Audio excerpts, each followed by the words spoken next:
நீங்க 2 பேரும் என்ன இப்படி மாத்தி மாத்தி கவனிக்கிறத பார்த்தா சந்தோஷமா தான் இருக்கு. ஆனா கௌதம நினைச்சா அழுகையா வருது. ஏங்கா ஏதாவது திட்டினாரா? அதுக்கு கூட அவரு என்கிட்ட பேசுறது இல்லைங்கிறது தான் நிஜம். என்ன ஒரு பொருட்டாவே மதிக்கிறது இல்ல. என்னையே சுத்தி சுத்தி வந்ததெல்லாம் போய் இப்ப என்ன பார்த்தாலே அவாய்ட் பண்றாரு. என்னை கண்டாலே தெரிச்சு ஓடுறாரு. என்னதான் நீங்க எல்லாரும் தாங்கினாலும் ஒரு புருஷனா அவரோட அரவணைப்பு எனக்கு கிடைக்கலங்கிறது எனக்கு ரொம்ப வருத்தமா இருக்கு.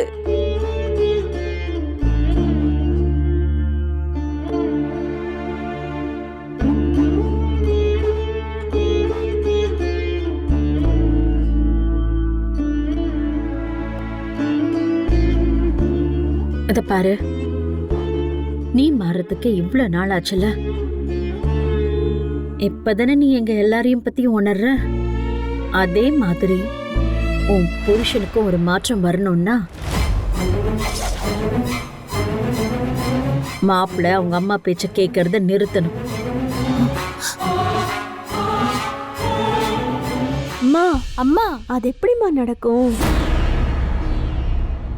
அவங்க அம்மா பேச்சு அவர் எப்படிம்மா கேட்காம இருப்பாரு? கேட்காம இருக்கணும்னா ஒரே ஒரு வழிதான் இருக்கு. அது என்ன வழிமா?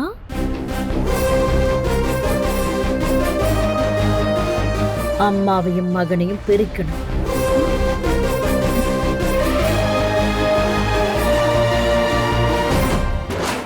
மா இதெல்லாம் நடக்கிற கதையாம்மா? கண்டிப்பா நடக்கும். இந்த கோடீஸ்வரி மனசு வச்சா எதையும் நடத்தாம விட்டதே இல்லை.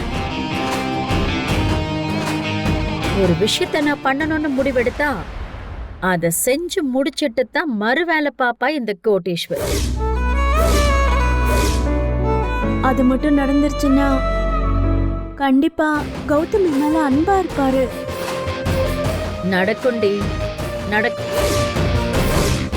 கனவு காணு, அதுதான் நிஜமாக.